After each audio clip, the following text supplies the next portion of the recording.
കൊച്ചിയിൽ നിന്ന് ലഹരിയുമായി കൊല്ലത്തെത്തിയ യുവാവും യുവതിയും അറസ്റ്റിലായി. എറണാകുളം വൈപ്പിൻ സ്വദേശി ആര്യ, കൊല്ലം മാടന്നട സ്വദേശി റെജി എന്നിവരാണ് പിടിയിലായത്. കൊച്ചിയിൽ MDMA കേസിൽ പ്രതിയാണ് ആര്യയെന്ന് കൊല്ലം വെസ്റ്റ് പോലീസ് പറയുന്നു.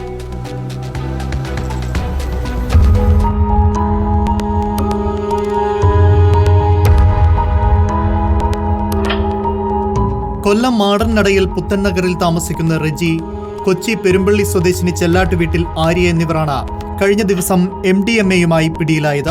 പിടിയിലായ ആര്യയുടെ നേതൃത്വത്തിലുള്ള സംഘം ലഹരിക്കടത്ത് ആരംഭിച്ചതായി പോലീസിന് നേരത്തെ വിവരം ലഭിച്ചിരുന്നു. കൊച്ചിയിൽ നിന്ന് താൽക്കാലിക രജിസ്ട്രേഷൻ നമ്പർ പതിപ്പിച്ച കാറിൽ കൊല്ലത്തേക്ക് വരികയായിരുന്നു ഇവർ.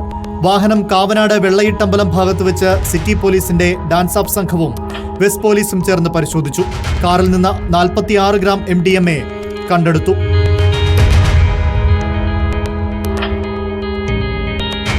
ദൃശ്യങ്ങൾ പകർത്താനെത്തിയ മാധ്യമപ്രവർത്തകരെ ആര്യ കുപ്പികൊണ്ടെറിഞ്ഞു. ഇവർ കൊണ്ടുവന്ന ലഹരി ആർക്ക് നൽകാനാണെന്നുള്ളത് പോലീസ് അന്വേഷിക്കുന്നുണ്ട്. ആര്യയുടെയും റെജിയുടെയും മൊബൈൽ ഫോണുകൾ ഉൾപ്പെടെ പരിശോധിച്ച പോലീസ് അന്വേഷണം തുടരുകയാണ്. റിപ്പോർട്ടർ, കൊല്ലം.